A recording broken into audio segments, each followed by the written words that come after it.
Hi, I'm Sam Ellman. I'm a sustainability chemist with specialties in biodegradable materials and environmental toxicology.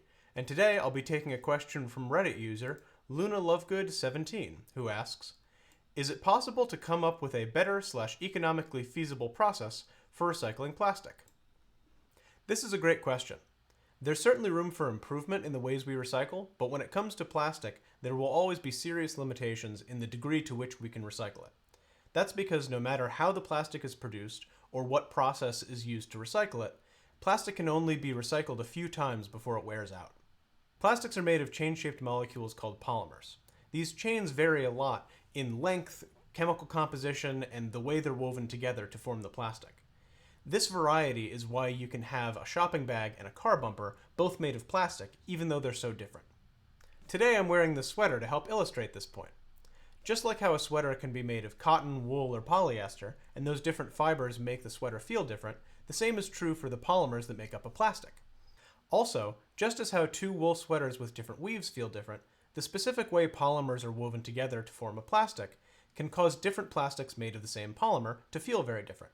For example, plastic shopping bags and plastic milk jugs are made of the same polymer, polyethylene, but they feel very different because of the way the polyethylene molecules are woven together.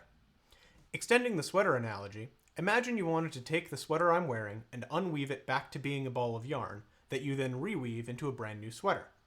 With a lot of patience, this is probably possible, but each time you go through the process of unweaving and reweaving the sweater, you're bound to cut or break some of the fibers, to the point that after a few cycles, the fibers in the sweater are going to be so short that the sweater won't be able to hold together anymore. The same is true for recycling plastic. Each time plastic goes through the recycling process, the polymer chains get a little shorter because some of them are broken and cut during the process. This makes it so that plastic that's been recycled too many times is much weaker, and that's why, generally, plastic can only be recycled 3 to 5 times at the very most. That said, most of the plastic we make doesn't even get recycled once, so there's certainly room for improvement when it comes to plastic recycling. But unfortunately, due to the limitations of plastic as a material, we won't be able to recycle our way out of the plastics crisis.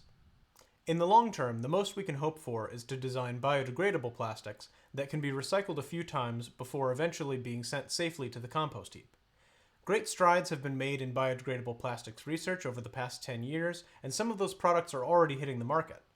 I'm hopeful that this will only continue to improve in coming years. If you'd like to see more of this, I post scripts for all of my videos a few months ahead of time on my free blog. The link is in the description. If you found this helpful, I'd like to mention that it's a hard time to be a scientist in the US, and I'm currently unemployed. So if you'd like to help support my work, I'd really appreciate if you could send me a few bucks through the PayPal link in the description. Remember, science only exists thanks to the collective labor of generations of human history, so the fruits of that labor belong to all of us. Science isn't just for scientists. Science is for everyone, which means science is for you.